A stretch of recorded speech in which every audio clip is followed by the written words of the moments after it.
Okay, welcome to the Made of Clay show, which is a show that I curated here in the gallery at Lakeland Community College. My name is Mary Urbis. I'm the gallery director, and I'm going to be taking you on this journey today. I'm going to show you all the different kinds of clay art that these artists have created. And there's 39 artists that are international, national, regional, and local clay artists from Northeast and Central Ohio, Illinois, Indiana, Kentucky, Massachusetts, Michigan, New Jersey, North Carolina, Pennsylvania, Texas, and the state of Washington. I hope you enjoy the tour, and at the end of this video, we'll show you how to get a hold of me and contact me if you have any questions, and hopefully if you'd like to make a purchase.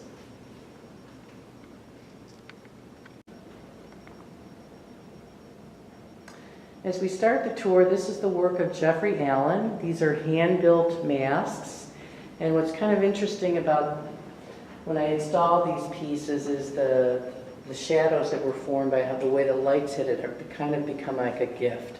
And when I create the show and when I design the visual storyline of the show, I try and create a story. There's a reason why one piece is next to each other, why a grouping is next to each other. Sometimes it's a visual thread, sometimes it's a literal visual thread. So, and what's interesting, like I said about Jeffrey's work, these are all hand-built and carved. And these are, and they have different names like Awaken, the Watchman, the Observer, the Sentinel. And then this grouping, this is an artist named Tom Radka, who lives outside of Canton. Probably out of this whole collection of artists in this show, I've known Tom the longest. I met him in the early 80s when we used to do outdoor arts festivals together. And his platter is one of those examples of how I consider clay artists work using the clay as a canvas, and how they apply the colorants and the underglazes and the stains and the glazes, how that impacts the surface. And you'll hear about how a glaze will fit the surface. You also have to appreciate when you're dealing with clay is that it goes through so many different processes. Unlike with a two-dimensional fine artist, someone working in fine craft can work hours and hours and hours on a piece. They put it in the kiln. If the kiln gods don't shine nicely on them, they pull it out, and it could be an absolute disaster. With a fine artist, they can go back and gesso over it and start over it. So I do honor the technique, the alchemy of these artists. They're using powders and water and heat, and look at these marvelous pieces that they come up with.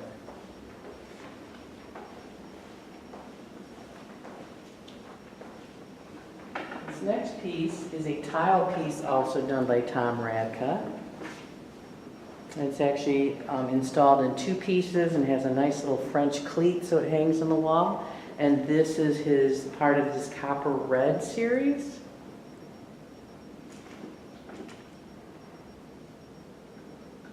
He also does smaller tiles, he does big tiles, installations, he does backsplashes, he does shower stalls, all kinds of things. Here's another piece of his in a different, with a black and cream glaze. Next we have a nice ensemble work from Ikuko Maklowski, where she created the cubby holes. And what's cool about this is look at the great shadows that you're seeing in between the different cubbies and on the wall.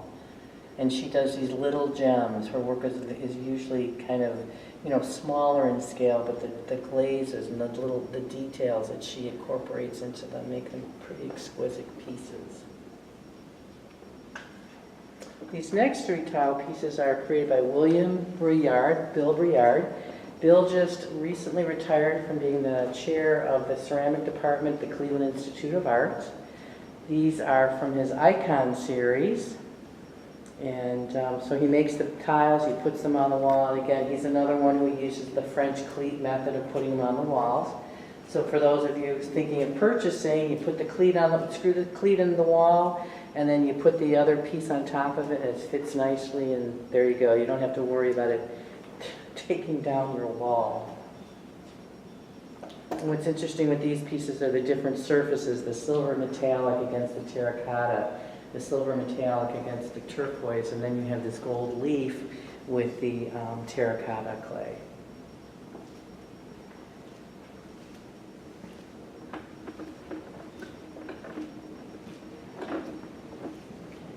This next piece is a glass and mosaic piece created by Susan Gallagher, and she indulged me because I asked her if she could create a skull piece, because normally at this time of year, during odd years, I curate and install the skull and skeleton in art. So I had to have a couple skeletons in the show. It just wouldn't be a show in September without it. And Susan actually is opening a show this weekend, October 5th, in Waterloo at the Brick Design and Clay Studio in Waterloo.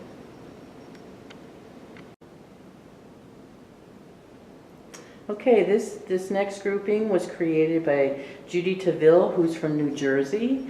These are from her coral collection. What she does is she starts with stoneware and then puts porcelain slip over. It makes it really, really thick, so then she could carve away, pound away at it.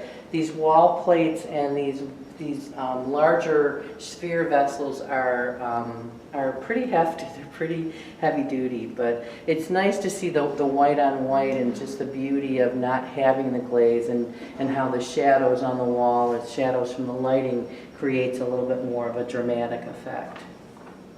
And the vases, are glazed inside, so they are appropriate for, flowers, if need be.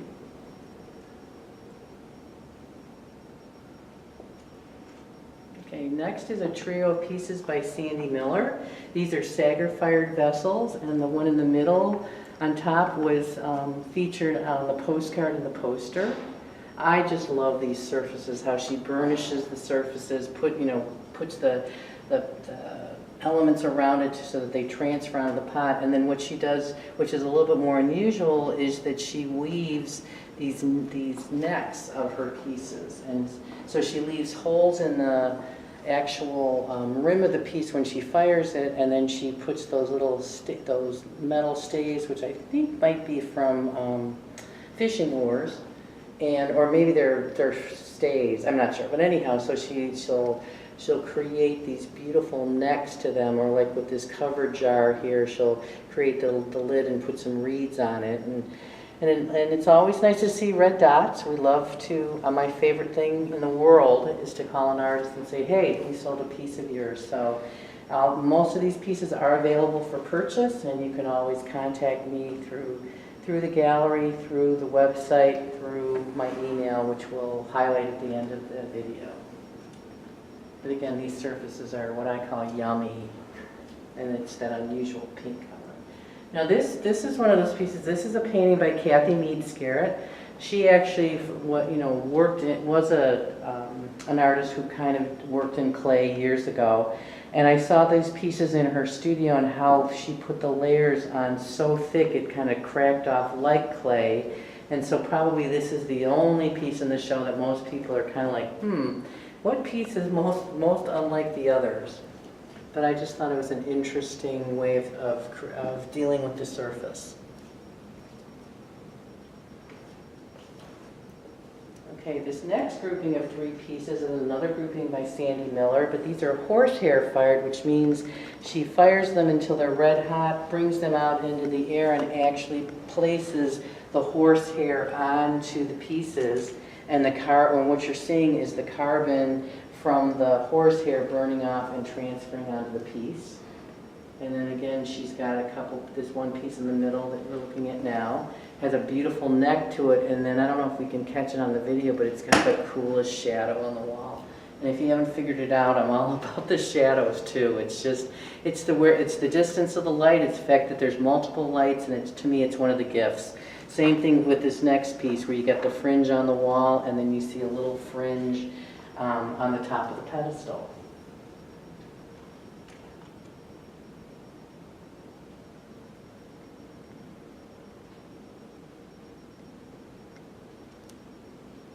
Okay, this next sculpture is actually done by one of my colleagues here at Lakeland named Paula Blackman, and it's driftwood and clay, and when the camera swings around and you see the rib cage and the clavicle, pretty much she found this piece of driftwood, and there's only maybe 1 or 2 pieces added to it. So again, it's one of those gifts, and I think someone called her and told her about a place on Lake Erie where you can find all kinds of driftwood. So there she went, and she picked up some cool stuff and scavenged what was, what had washed up on the shore. And Paula also, like I said, she teaches clay upstairs here at Lakeland Community College. And then we have a little gem of a piece on the wall. This is Judith Matson. And Judith is from Massachusetts.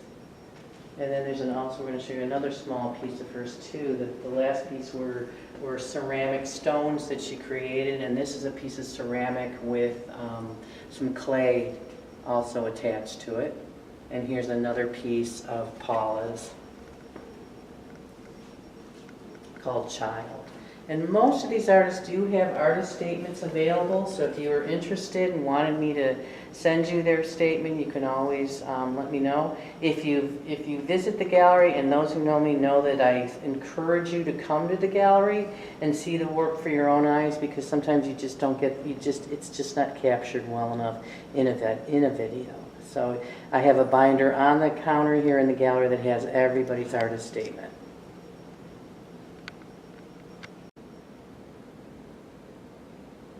This next grouping of 5 platters is created by Todd Leach.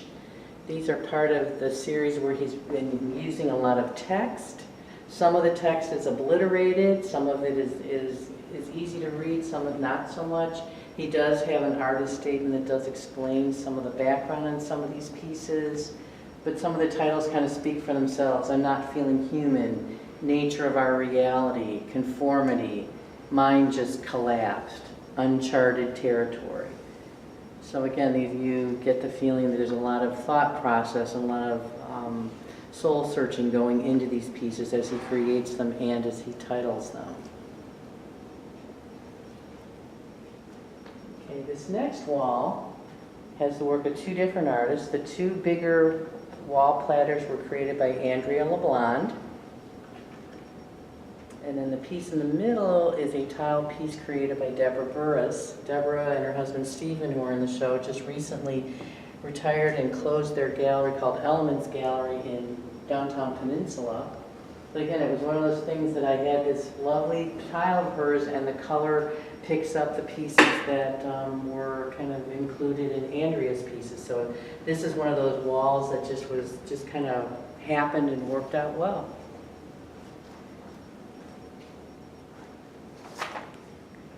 Okay, this next trio of pieces is another grouping. You just saw the wall pieces of Judith Matson, who's from Massachusetts. These are also Sager fired. They're also, the surfaces are burnished. And oh my gosh, these surfaces that she creates are absolutely yummy. And again, you get the coloring by what is placed against the piece and what is transferred when the piece gets, gets fired, and then it comes out and then it gets smoked. And she calls them small eggshell bowls, and they've just got these beautiful surfaces. And again, they say pictures don't do it justice. I don't think pictures will do it justice. Come on in and check it out and see how beautiful some of these pieces are.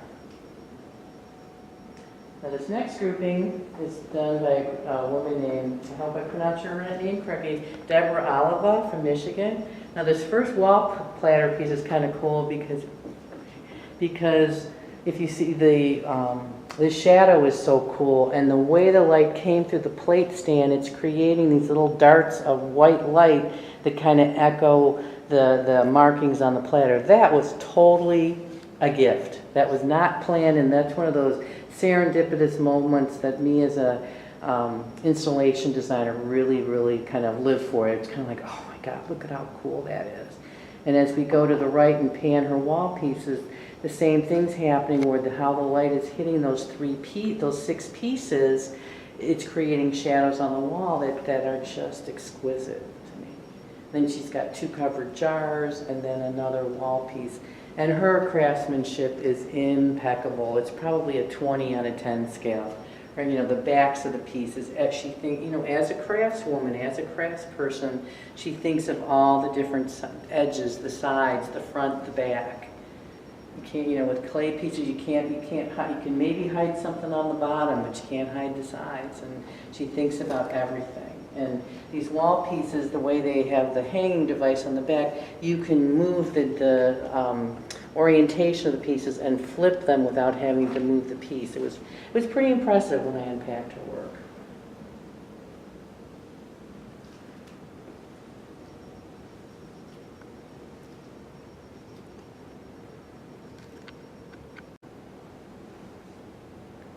This next grouping is done by Betty Drake. Betty is a Cleveland Institute of Art graduate. I chose this grouping of the green with the yellow just because she does different glazes, but I like this because I thought it was a strong grouping. I like how she incisors the clay. It looks like maybe she uses a slab roller, runs it over corrugated cardboard to get those indentations, which is again one of the reasons why it's grouped with some of these other pieces, and I'll show you why in a second. She created some bottles, the wall plaque, and again, even though it's a wall piece with the plate stand, look at that really cool shadow on the wall. There's a bowl of hers. Now these next three pieces, this is an artist named Tim Kowalczyk from Illinois. He's actually called a Trompe l'oeil sculptor. He makes these pieces, these are so incredible. He makes them look like they're made out of corrugated cardboard. And the one mug, the way he's got the shiny glaze on there, it looks like packing tape on the cardboard. And one of the reasons why I'm so endeared by his work is my very first job in a gallery at American Crafts was shipping and receiving. I'm the one who got to unpack all the art. It was like Christmas every day to see what the artist sent me. And then I was the one that shipped the work out back to the artist, or when our clients would purchase gifts and we'd send them all over the country. And I've shipped artwork to mainland, United States, Hawaii, and over to the Middle East also. Now this next grouping is done by the master lava glaze man himself, Michael Hamlin. Michael Hamlin is now living in North Carolina. I first met him in the 90s when I gave him an award at the Hathaway Brown Arts Festival when I was the prize judge. And I just love these lava glazes. And I actually have a piece of Michael's in my collection also. But I just love how they pool and crackle and just, and how these are just, the colorings with the blue and the soft purple, and it's just, I love his work. Okay, this next grouping is a grouping of urns created by Stephen Burris. Stephen is, again, just recently retired from owning a gallery in Peninsula, Ohio called Elements Gallery. And what he does is he creates these lidded urns. They all have little specific pedestals created for them. And he also has a side business of creating urns for funerary purposes, so that instead of spending the money on a funeral and a casket to be put in the ground, you could be cremated and your ashes could be kept in a beautiful little urn.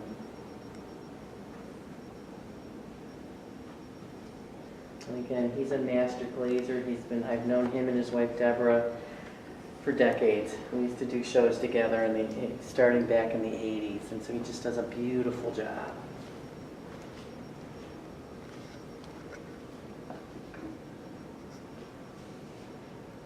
Okay.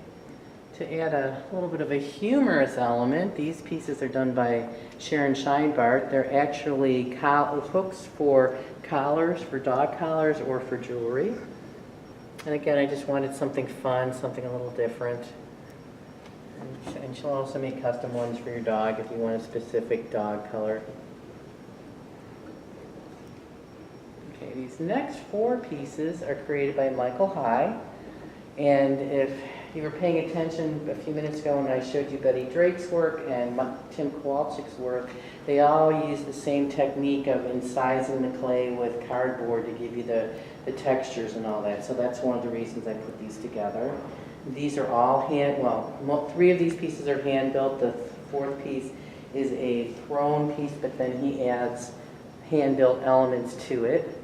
He does creatures, he does fantasy creatures, he does figures themselves. His work is also in another show that I curated at Artist Archives that's going on until November 10th. At the end of the video, I'll explain about the clay tour that I organized of 5 different venues, 3 curators that started the middle of September and goes through the second week of November. And most of what he doesn't use a lot of shiny glazes. He uses stains and oxides for the colorants of his pieces. But again, these are some pieces where you really need to come see the work and see the details and see the impressed surfaces. Again, I don't know that capturing them on a flat pixelated surface does them justice.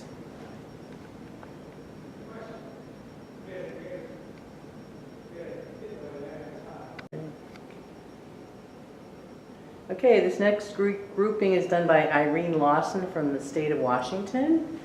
And she's another one who indulged me and sent me one of her skull plates. It actually has decals of Frida Kahlo in it. But this is a great grouping of pieces with the green and red. I don't know, I'm a big fan of green and red. Forget about Christmas. It's about, it's about stuffed olives or green and red. But I just love the illustrative quality of her work and all the little details. You get the sense that she's got a brush that's probably a hair width, if that, and to decorate and put all the different embellishments on the surface. There's a skelly. I see skulls everywhere. This next grouping is an artist named Gary DeVoke, and this is his examples of his trademark black, red, yellow, and white ware. Actually, my very first 2-person show back in the early 80s at Pentagon Gallery in Cleveland Heights was with Gary. So Gary and I have been pals for decades. You do the math. And again, he did one of his lamps, which are really kind of fun. And so he'll do, functional plates and bowls and things like that. But for this show, I tried to choose some of the larger, more sculptural pieces. Okay, now this next grouping is an artist named Michael Kiefer. He's from Michigan. I used to carry Michael's work in my gallery, and he's one of the artists. He took forever before he would agree to work with me. He didn't want to deal with consignment, he didn't want to deal with paperwork. So back then I Xeroxed some money off, about, I don't know, $5,000, $10,000 worth of money, sent it to him with a note saying, what's it going to take? He calls me back a couple days later laughing. He's like, okay, what do you want? And we've been pals since then. So the thing is I also want to point out is, when I meet an artist and invite them into a show, curate them into a show, most of the time we become friends forever. And there's something about the clay. There's something, again, like I said earlier, about the alchemy. I had the privilege to take a clay class, a hand building class with Judith Solomon at the Institute of Art when I was a student, and that's what kind of nurtured my love of clay, taking the powder and the minerals and adding water and firing them and pulling them out of the clay and out of the kiln. And the first time I ever did a raku firing, oh my gosh, I was hooked.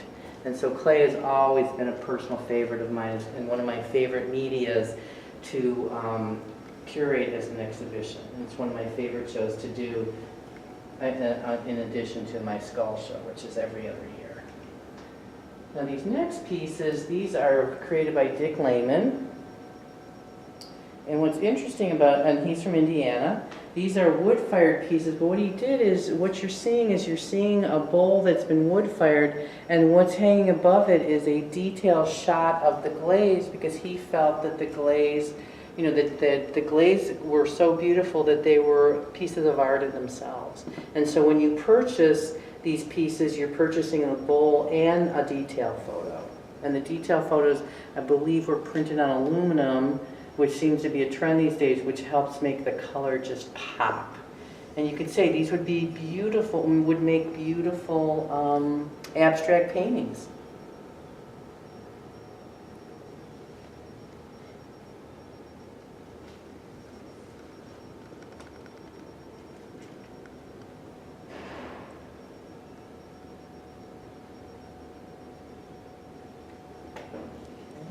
These next 3 pieces is an artist named Patrick Dougherty. Patrick's from Kentucky. And he's an artist we used to carry at Sylvia Ullman's American Crafts Gallery, and I hooked up with him on Facebook because someone shared a piece of his from years ago on his page that's called Studio Pottery Identification. He responded that was his work. I wrote him and said, hey Patrick, remember me? I'm doing a show, you want to give me some work? So here we go. So he drove his work in from Kentucky on a Sunday afternoon. And this large casserole piece, oh my gosh, I had to get someone from maintenance to help me move it to put it on the pedestal. This piece is a monster of a of a lidded casserole. He said, but a lot of times what people are doing is they make fun of him saying, oh, you make these big pieces, how functional they are, but then when there's a reception, everybody wants to use one of his big pieces to, for a reception to put some of the food in it. So I can't even imagine how heavy these would be if they're filled with something, but they're quite nice. And he's obviously into aviary and into the birds with the murder of the crows.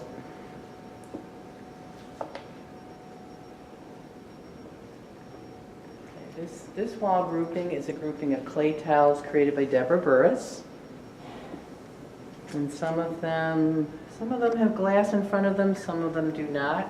You'll see she does like to include a ginkgo. That's a recurring theme in her pieces. And all of her work are professionally framed. They're put under UV glass. Most of them have either handmade paper or silk fabric as a mat. And again, she's one of these artists who really thinks about everything. It's not only the tile and how it's presented, but it's also how it's framed and presented, and it's ready to hang. Okay, this is a series of wall groupings by Teresa Yondo. Do want to let you know that with the light, it does kind of wash out the details, but they're a lot more detailed and colorful than they might appear. Teresa likes, with the hearts and these pillow pieces, she likes to impress patterns and designs into them and glaze around them. This piece in the middle is actually called a meditation portal, which is a new grouping of work that she's been working on recently. And then here's a grouping of 5 of her wall hearts.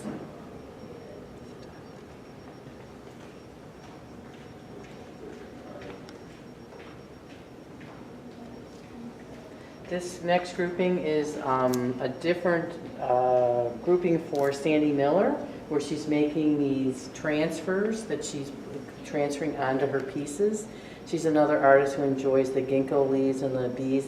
She's an avid gardener, and she's been canning up a storm recently, and she does a lot of functional work. And this is a nice little teapot set with a platter, cream and sugar, and then a waste bowl, which I would imagine would be for your tea bags.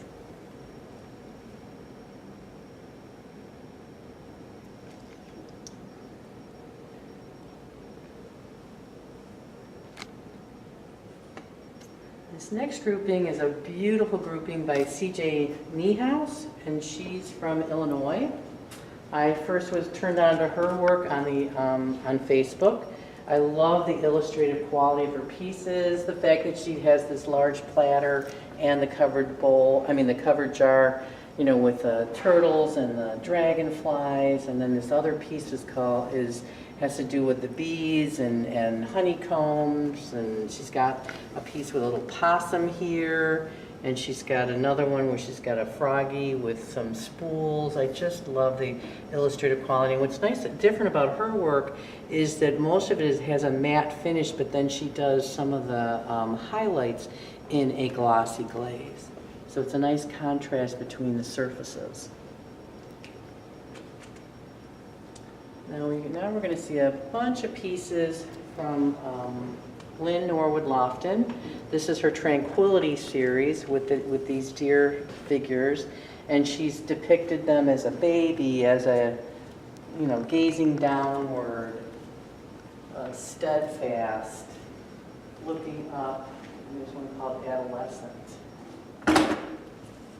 And these are so these are hand built, and then she adds thrown elements to them, and these are all, water, containers for flowers. They have little pedestals. And so it's kind of a nice grouping. In a perfect world, I would have loved to put flowers in here for the reception for the show, but I figured that might be problematic. But I just love the sculptural pieces and just the sense of calm, hence the name Tranquility.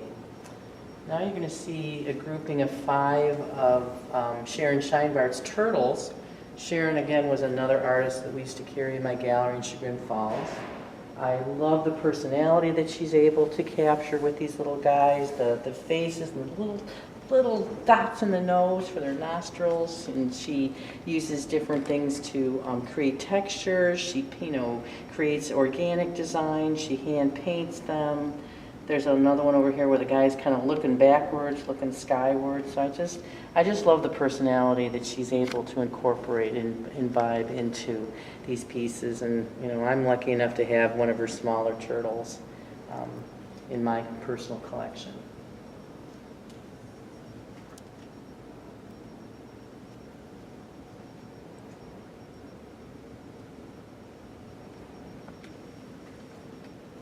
Okay, we're going to finish out this room by the work of Marcy Needitz, and she's from Indiana. I first met Marcy at the Cane Park Arts Festival. When you come in on the Lee Road side, she's been the first booth on the left for years, and I just love how she decorates her pieces and the color combinations and the tile pieces that she creates, and they have organic features to them, and sometimes she injects like stylized images of birds. Again, when I pick out the different artists for the show, I try to choose how they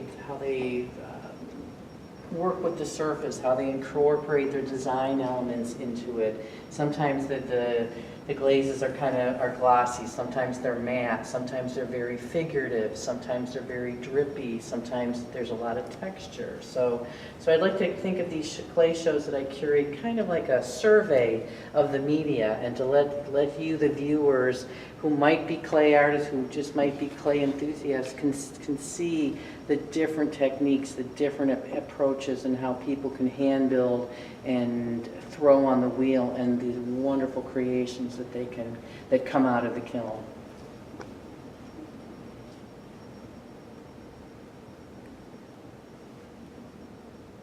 And as I said earlier, most of these pieces are available for purchase. I'd love to see some more red dots.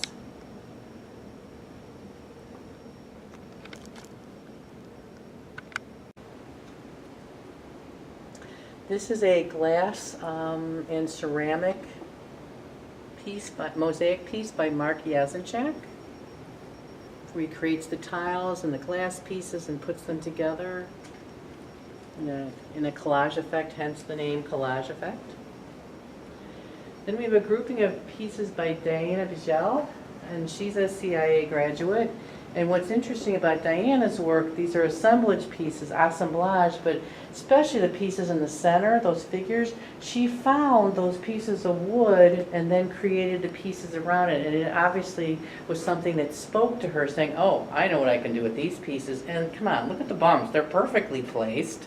And the cool thing about, and crazy thing about Diana's work is when she creates the clay pieces, she has to have enough knowledge to know how large to make them, because they're going to shrink when they're fired, shrink when they're glaze fired, and she has to make sure that they're going to be big enough to go with the pieces, because if they're too big or too small, it's going to look strange. So her work is so impressive, and she, with these taller pieces in the cubby holes, they're wooden. I think she said these are wooden pieces from oh gosh, now I can't remember what she said, either from an organ or something like that. And then she puts like the converters on the top, the electrical transformers, and those look like little mini deer antlers on there.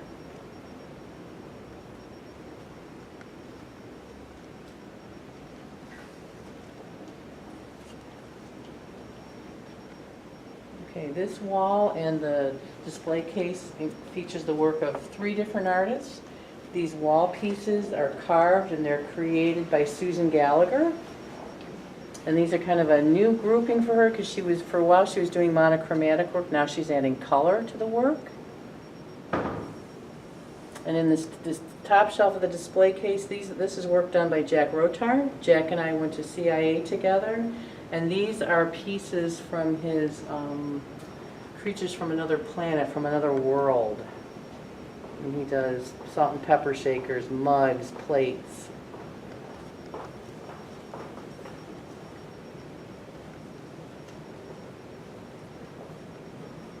Okay, on the next row, this is an artist named Bonnie Gordon, and these are some of her trademark, very colorful pieces of work.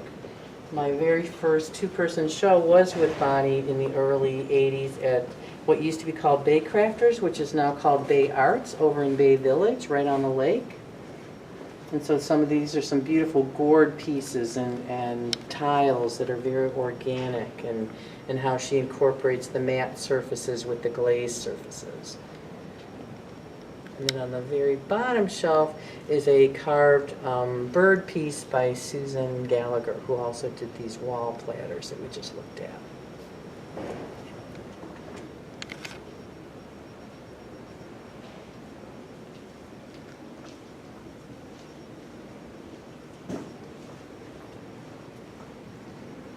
Okay, these next three pieces are some more wall tiles by Deborah Burris.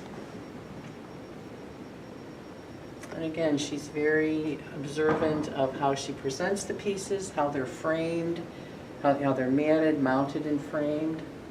So these aren't just tiles that are thrown into a frame. She really works with her framer to find mats and backing materials and frames that accentuate and really coordinate and work with the tiles themselves.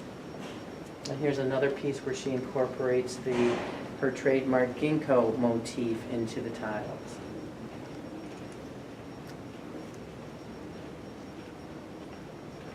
Okay, this next grouping of work was an artist named Sharon Grossman. She's another artist I've known for decades. I met her when she was doing woodworking in the early 80s. And this grouping of tiles you're looking at now, where she's doing the different flowers. And the cool thing is she's got the texture on the background, and then on the back of the tile where she signs it, she made a little stamp of that same flower. And so she's got the chrysanthemum and the speckled lily and dandelion. And then this piece is a piece that Sharon just finished specifically for the show. This is a piece that it's ceramic pieces that are from dinnerware and some pieces that she had, and then also glazed pieces that she created. And this is kind of like it's called a kimono triptych. And the series next to it is the tiles. It's called Deconstructed Kimono. Sharon's been using the kimono motif in her work for the last year or so. And of course I thought it would be kind of cool to be put next to these platters of David Batz's with the calligraphic motifs incorporated into them. Now David passed away years ago. He was an instructor over at the Cleveland Institute of Art. I don't normally show work of our artists who are not living, but I just wanted to incorporate his work because some of the pieces, some of the artists in the show are teachers, and they teach at college level. They teach at community art centers, community education, and a lot of these artist teachers really did impact the work of so many artists that are working in our community today.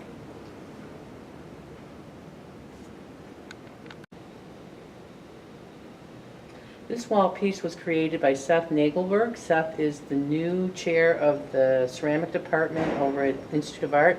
Not even quite sure how he figures out how to do this piece, because when we swing around to the side, you'll see that what it does is it's creating the profile of Seth himself, and so how he hand builds the piece so that when you look at it from the front, it looks like one thing, but actually when you come to the side, you see the profile. And the cool thing is with the way the light is hitting it as we pan back out again on the wall, even that's not quite his profile, it is projecting a profile onto the wall.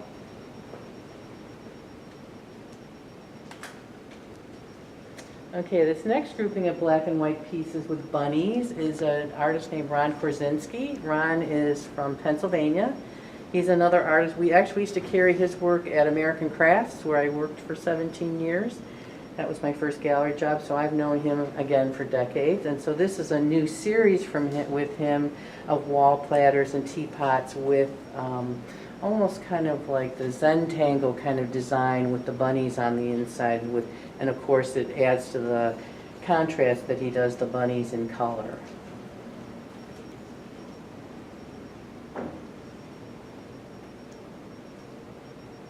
Now this next grouping of work is done by Terry Kern. She's from Cincinnati.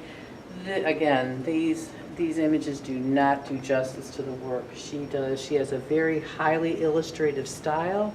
She's another one that probably uses a one hair brush to do all the details, and this series that I chose has to do with birds and cages and memory keepers and moons, and there's just such an ethereal quality to her work that is just beautiful.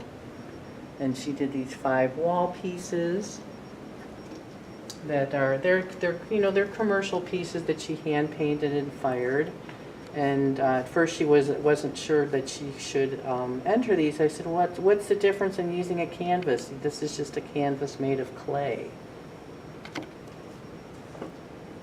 And again, here's 2 more pieces that are just exquisite. I'm a big fan of the moon, of anything organic, and there's just that there's a story behind these pieces. And again, it epitomizes using the clay as a canvas to tell her stories, to illustrate what she's thinking, what she holds dear.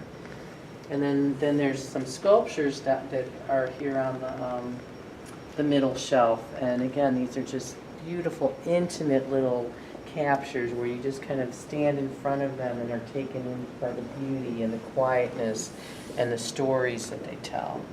And then the pieces in the middle on the black velvet, that's an artist named Susan Van Tubbergen from Illinois. And I just love these pieces because there's these little minis. I can't even imagine throwing something and making those teeny tiny little necks that she puts on there. And then she was nice enough to send me those little pieces of birch tree to give them little pedestals, because my thinking was like, how am I going to display these where they're not going to be totally lost? And then of course I had to buy 3 of them as a belated birthday present to myself, but I digress. So again, you can just see how all the different artists treat the media. And back to Terry's pieces, where I don't know if you can tell, but on the inside of the cages, the one with the bird on top, all those little parts are individual pieces of ceramic that she glazed and put inside of the sculpture. And she actually had to come up from Cincinnati to install the piece, because can you imagine trying to ship these pieces and having them get here? So in the time that she would have spent packing them, she was able to drive up. And she's an artist that I've shown before, and we also carried her work in my gallery in Chagrin Falls, so I was glad to reconnect with her. And I know you won't be able to, I don't think you'll see it on the video, but even the cast shadows that these pieces cast onto the wall behind the case are kind of pretty and very delicate and ethereal.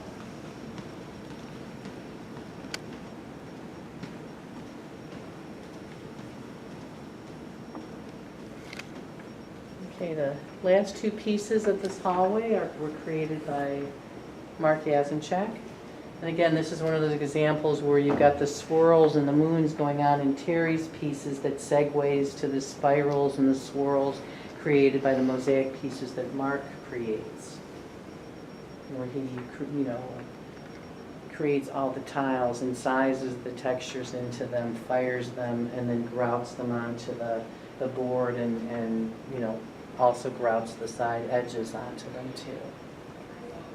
And sometimes he includes pieces of glass also.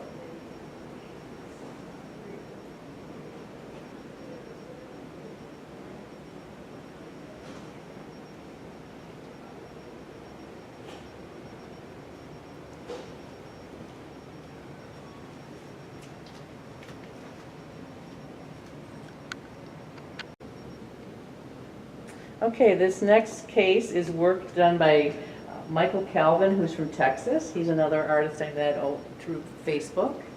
He's got some teapots and covered jars and bowls, and again, it's an example of a very highly illustrative style. Some of the glazes are matte, some of them are shiny. Some of the pieces have multiple sides to them, but unfortunately we don't have like little Lazy Susan turntables so that you can see all around them.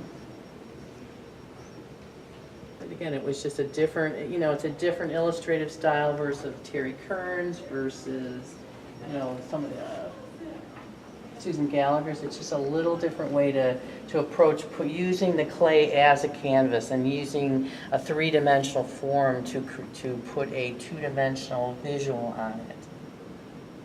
And again, what I think is kind of fun is the cast shadows that it creates on the wall behind it. So when I create these installations, I'm looking at all kinds of things, not the pieces themselves, but how they get lit, and then like I said, some of the cast shadows are GIFs, and they come out so cool.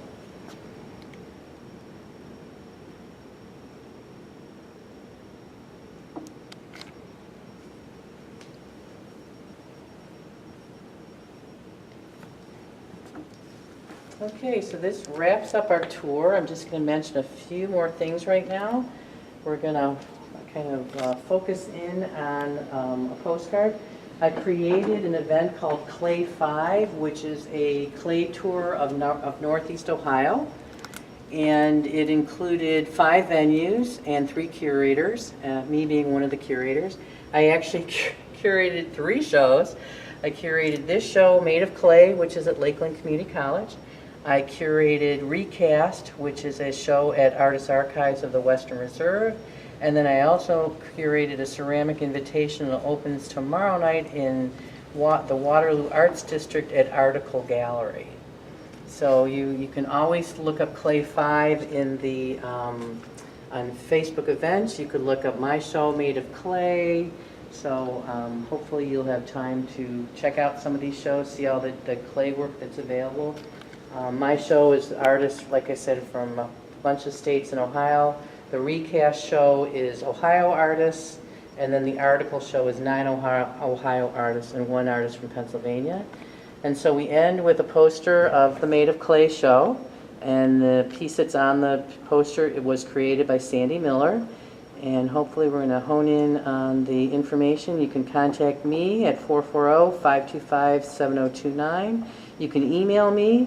If you can't see this or you can't deal with it, you can always go to the Lakeland Community College website and just key in the words Art Gallery, and you'll get all my contact information. I'd be happy to help you with any information. I'd be happy to help you with a purchase, because like I said, my favorite call is to let an artist know we sold something.